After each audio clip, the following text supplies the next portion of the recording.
Hello everybody, JGC Anime here, and today we're going to be reviewing The Dangers in My Heart. So without further ado, let's just hop right into this. So, what is the story of this anime? Basically, we follow our main man Ichikawa, who is talking about how he's messed up in the head, and all he wants to do is see people die, especially this one girl Yamada. However, one day, she shows up to the library where he normally hangs out, and just starts eating snacks, and slowly but surely, those feelings of murderous intent slowly change to something different because he soon realizes, maybe I'm not actually trying to murder people, maybe I'm not actually messed up in the head, maybe I'm just, really shy and can't really talk to people too well. But yeah, that's kind of the basic story set up as Yamada and Ishikawa start to interact more and slowly grow closer with one another.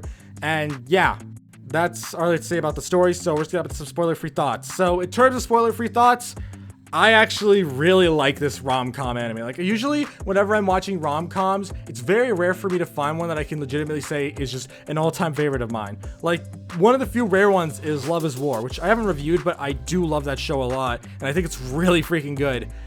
It's so rare for me to find a rom-com that when I'm watching, I am fully invested in these characters, because there are tons of shows out there, like The Angel Next Door Spoils Me Rotten, or Horimiya, popular shows that everyone talks about how it's wholesome, it's great, it's awesome, but when I watch them, more often than not, well, I didn't really hate Horimiya. In fact, I thought it was a pretty solid show overall, which I'll probably review in the future. I felt like when I was watching The Angel Next Door Spoils Me Rotten, it was just not that good. It's the same way I felt when I was watching some other shows, like My Love Story with Yamada-kun, or some other ones like My Dress-Up Darling. Just, there's these shows that everyone says how good and incredible and amazing they are, but then I watch them and I just think it's alright. It's nothing super special. It's alright. I don't hate it.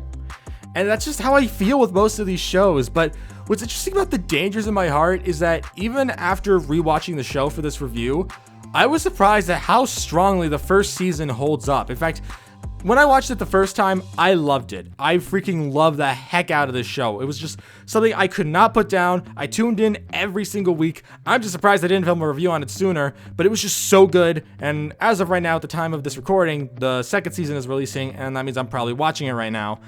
And it's just, this show on my first watch was so flipping good. And I was very excited to see all the different escapades and stuff our main characters Ichikawa and Yamada went through, since it just made me smile. This is one of those rare animes that kept me smiling the whole time. Now, as for the rewatch, it's a bit of a more interesting case, as I felt like the first half, before they really start to get close with one another, is kind of more on the weaker side. Like, I still was into it, but my brain kind of blanked out here and there because I forgot scenes kind of came up that dragged the episodes along, but they were still good scenes. It's just I forgot how much slower the beginning parts of their development were before things started to progress forward. But once they started to progress forward, I was fully into it again. I really loved it, and I love this anime a lot. Like, I am surprised at how much I really enjoy this rom-com anime, when I'm so used to just thinking they're either okay or fine. This is just one of those few rare exceptions of a show where, while I'm watching it, I legitimately am having just an amazing time. It's just so good, and it makes me kind of upset that I didn't review this sooner, because I love this series a lot, and I'm very happy to talk about how much I really enjoy it. And the main characters are great. A lot of the other elements of it are incredible. Sure, there are some other things I could talk about that I'm a bit more iffy on, like how, unlike maybe some other people, I wasn't a big fan of the opening. It's like, it wasn't a bad song, but it just wasn't my thing. I didn't care for it, which is why I ended up skipping it on the rewatch pretty much every single time. The opening theme just was kind of the same thing with the ED, but overall, as a show, I definitely think that this first season still holds up really well, and I really freaking enjoyed it, and I just had a good time. The whole relationship between Ichikawa and Yamada is just so nice to watch. It kept a smile on my face. It was so nice, and I'm just shocked at how much I freaking enjoyed these two.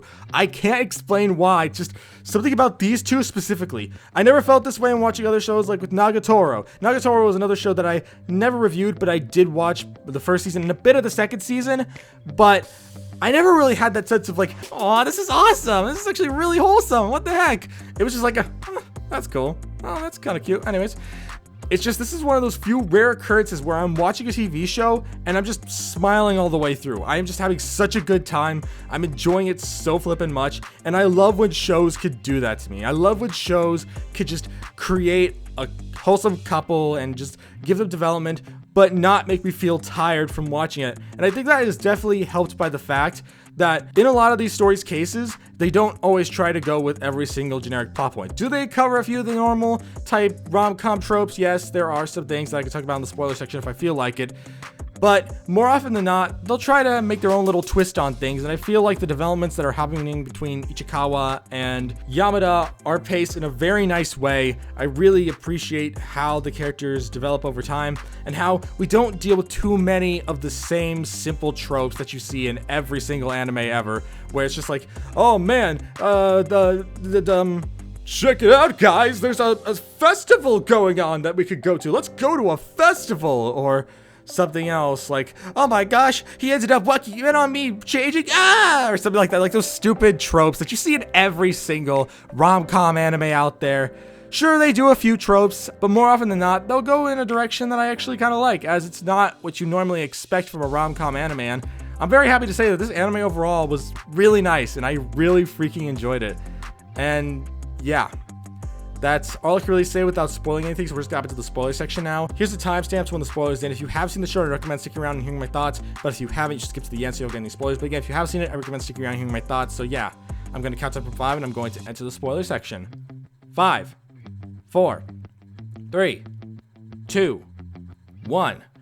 Okay, so talking about some things I'd like to say about this anime a little more clarity. I mentioned before how there are these tropes, and the only tropes that really kind of come into play here are the homesick visit trope, where the two end up going to Ichikawa. Well, Yamada goes to Ichikawa's house after he ends up getting sick. And in that moment, while yes, it is a generic trope, it was actually really nice because not too long before that, we were told about all like the no-no spots for Yamada, where she clarifies, yeah, you don't touch this spot, this spot, this spot of my body, you got it? All right, she told all that to her friends. But then, because Ichikawa was sick, he ended up falling in one of those areas, and rather than being all like, don't touch me there, instead she just embraces him and is like, okay, yeah, you can lie there. And it's very nice moments like that that remind me that this show is just very wholesome.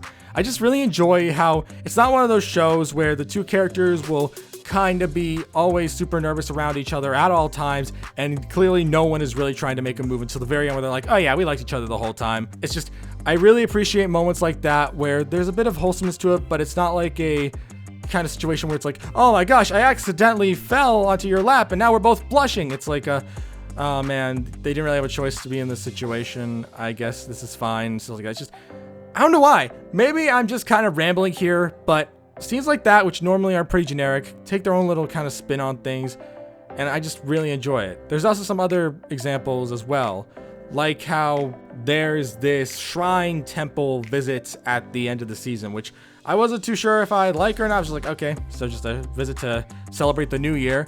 But that was also a surprisingly good moment, as we kind of get to see a new side to Yamada in a way when Ichikawa's family notices her waiting for him because she was planning to meet up with him at the temple later, and they just see her preparing because she wants to kind of treat this as like a date with him. And it's just very nice, especially with how the two's connection grows over time. And I feel like definitely the defining moment of that is in one of the earlier episodes where the two get left behind by the rest of their group after a job visit type situation. And while they're stuck there, Ichikawa tries to comfort her by getting her a drink, and then you just see Yamada kind of blushing to herself, and it makes me think, wow, so this is probably the moment where she fully fell for him. And even earlier than that, Ichikawa actually kind of acknowledges that he has feelings for Yamada when she accidentally breaks her nose and he ends up following her into the nurse's office without anyone knowing. And when he sees her crying, he starts crying, and that's when he realizes, oh, I like Yamada. Now, of course, he tries to deny this right afterwards, but it's really interesting, especially with how Ichikawa is somebody who you understand why he's kind of unsure about his situation with Yamada, because he's very kind of reclusive, because nobody really got into the same interests as him, as he's always really liked murder and dramas and stuff like that. And it's just interesting how this whole thing wraps around the fact that these two actually do blend really well together, and I find that their whole story with one another is so good. And it's just kind of a shame that not every single character is as great as that, because while I don't mind most of the main cast, there are some key members that I'm sure plenty of people who have watched the show know what I'm talking about, and that is the people I like to call the perv trio, where There's 3 different guys who are just making constant pervy comments throughout the entire show. And I don't know, just they were definitely the most annoying factor, or at least 2 of them were. One of their members, also known as Kanzaki, was actually a pretty good guy overall, surprisingly enough. I didn't think he was terrible. He may have not been perfect, but I kind of liked how he had his own little romance going on the side, even if, you know, he could be a bit weird at times, but I didn't mind him as much as the other 2. They were definitely probably one of the worst parts of the show. They weren't that funny. It was more like one of those, oh, come on moments whenever they spoke and were on screen, but yeah. So some other things I would like to kind of mention is a surprisingly hilarious, but also surprisingly late segment where Ichikawa is a bit unsure whether there's a chance that he might be able to make it with Yamada. And then the guy he's reading from the manga, Kyotaro, he's basically reading this manga that Yamada lended to him. And because he's been reading this manga, the main love interest of the girl in the manga ends up kind of acting as like his imaginary second half, which is kind of his inner subconscious, which was pretty funny, but it came really late in the show, so it was more like a what the heck is happening than a oh, that's really funny type moment. Like, I like it, but it's a bit odd at times. But overall, I definitely really do love this show a lot, and I find a lot of the elements within it to be really wholesome as well. Like how there's this one episode where Yamada is trying to get Ichikawa's line, and as in like his phone number basically, and even though that's not like the main overall plot of the whole episode, it does come into play throughout the entire episode. And then at the very end of it, Yamada's just like, oh man, I wanted to deliver these books to you, but I forgot about them. Let's meet up over the winter break. And also, here, take my line. We'll be able to contact that way. And it's just like, and then there's just like this little cameo of Rem from ReZero, which was funny. But I really did also enjoy the date from them, even though, you know, technically it wasn't a date, but it basically also was a date. I just feel like there are so many moments within this season that I can't help but really enjoy. Like how there's also a moment later on where one of Yamada's friends ends up meeting up with this guy who keeps trying to hit on Yamada, and Ichikawa ends up running into the both of them along with somebody else. And during that whole segment, the guy who's trying to hit on Yamada keeps trying to force Ichikawa to give him Yamada's line. Now, I'm pretty sure, I'm positive about this, I'm pretty sure that Yamada's friend was actually testing Ichikawa here to see if he would cave in and give the line, but because Ichikawa just basically said, no, I don't want to give this to you, and then when the guy asked for a reason, Ichikawa's just like, I don't have one, I just don't want to give it to you. I thought that was a really good moment. Just, there's so many awesome moments. There's literally also in the first episode when the guy's trying to hit on Yamada, Ichikawa, in order to distract him, just like throws his pike forward. Sorry, I'm just kind of rambling on, I know, but there's just so many awesome moments in this anime that remind me that, yeah, I really like it. I really genuinely like it. It might not be the best rom-com ever, but it's up there for me personally. Like, I really freaking enjoyed it. It's one of those romances that I actually want to see the main couple just fully get together and not just be like, just either get together or move on. I actually want to see them slowly progress throughout their love story instead of just getting to the end, kind of like the stories that Yamada-kun did. I feel definitely like this is a show that I would love to keep watching just because the whole relationship between Ichikawa and Yamada, and I definitely feel like as long as those two continue to be wholesome in season 2, I'm going to love it just as much as season 1. And there's just so many moments in this that I just can't help but love. And overall, it's just a really freaking good show. I know I'm just kind of rambling throughout this entire review about what I like and what I hate and all the other stuff, but genuinely, overall, I feel like this is one of the best rom-coms I have ever watched. It's one of those rom-coms that when I'm watching, I just can't stop smiling. I really enjoyed it, and I would love to see even more. And yeah, that's all I have to say. So we're at the conclusion of this video. What are my final thoughts? Overall, The Dangers in My Heart is a really good flippin' rom-com. I really enjoyed it. It's definitely up there as one of my favorite rom-coms, and I recommend it for anyone who just wants some nice wholesomeness. And yeah, it's just a really good flippin' anime, and I couldn't recommend it enough. It's just, I really, really liked it, and that's why I give The Dangers in My Heart an 8 out of 10. Fantastic overall. Have a few misses here and there, but overall, I really freaking enjoyed it, and I'm looking forward to watching season 2. So yeah, that's all I have to say, and thank you all for watching. If you're new to the JGC Anime channel, don't forget to subscribe. I'll be anime fans to the channel, and I will see you all around. Peace!